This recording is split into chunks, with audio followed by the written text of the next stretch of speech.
I see it even more and more. The more I think about it, the more I work on it, actually.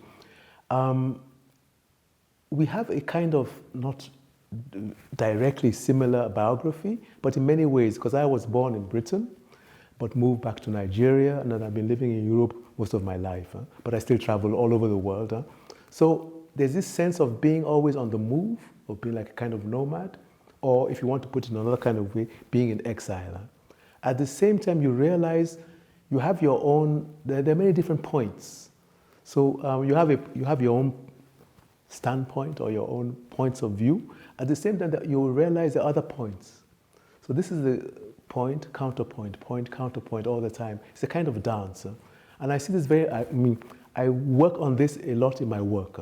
They're from many different parts of the world, from South America, from Brazil, from Nigeria, from Germany, and from Greece as well, different parts of the world. And it's trying to find a narrative, but again, an open-ended narrative. And it's very much to do with if you see one particular image, you see another image which is a little contrapuntal to it, but not necessarily in the same, near each other. So it's a kind of dance again. So just like I said, life can be a kind of dance. I try to dance with my images as well. I have particular themes. It's usually big cities. I like big cities a lot. And then the traffic, where the traffic is very intense. I like going that all day. Sometimes in the metro and the underground, on buses, the different roads and so on. And you find some roads in cities are very, very vibrant.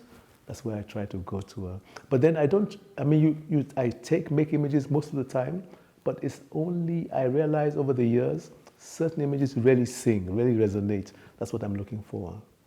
It's interesting because I don't look for balance. I look for imbalances, for moments where things look a bit off-skewed, but then they say something about the way we are today. So that's the kind of thing I'm trying to do all the time.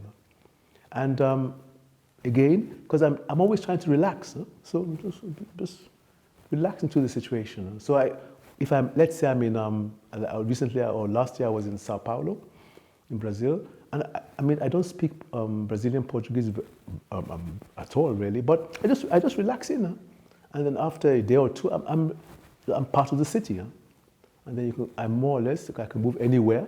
I don't really feel afraid of being mugged or robbed, and you find your way of negotiating spaces, harmonizing, and just being there. And most times, fortunately, people accept me. The thing is to be as open as possible.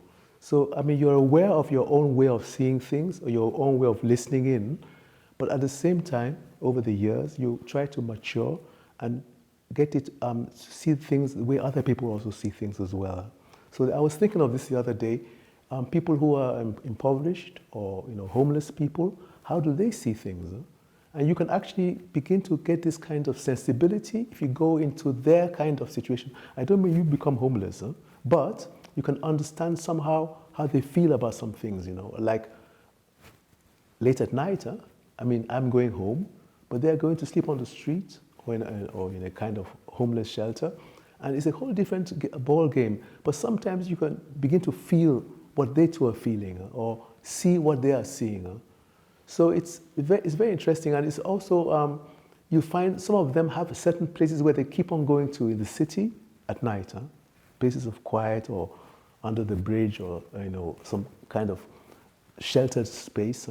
And when they walk past, they're looking at it. We often just go past, we don't think, but they're looking at it. That's what I, over the years, begin to understand, that there are many different ways of visualizing or being sensible to the city, being sensible to the countryside, being a human being. It's not just my way, but many different ways.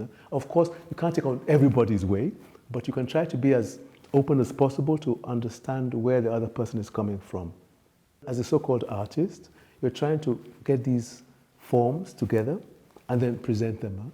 So then it's, again, a give and take. And you hope eventually the audience, in my case, the viewers, get it. But I don't force it on them, but hopefully they will try and get it. And yeah, that's basically it really. So all the time you're aware, and there's some moments it's very, very sonoric, it's beautiful, so beautiful moments. I'm wary of such moments because sometimes you realize even in the beauty there's a dissonance again, there's a disharmony.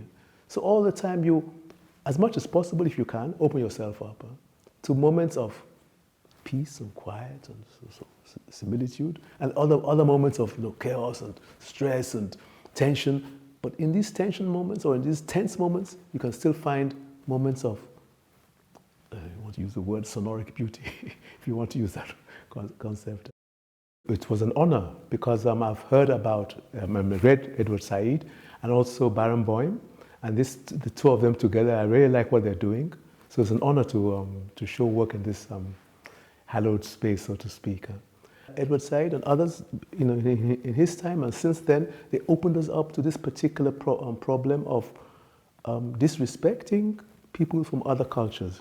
So that at one time there was a particular view of the Orient and Oriental people, and that was the only way of seeing them. And he said, no, there's other ways. So he opened it up. And I think this is so important. That's a big, big legacy, because in the academia especially, but also in other realms, it made people rethink ways of seeing, ways of being as well. So nowadays you can't actually talk of the Occidental, the Oriental, the African. No, we are actually all human beings moving together, more or less. And this is very important, to respect each other. No longer think, maybe because he comes from somewhere else he's less, or maybe because he's impoverished he's less, or he's a migrant no, we're all together in it. And especially I wish the politicians would think like this, not just we artists or people who are more sensible to this kind of problems.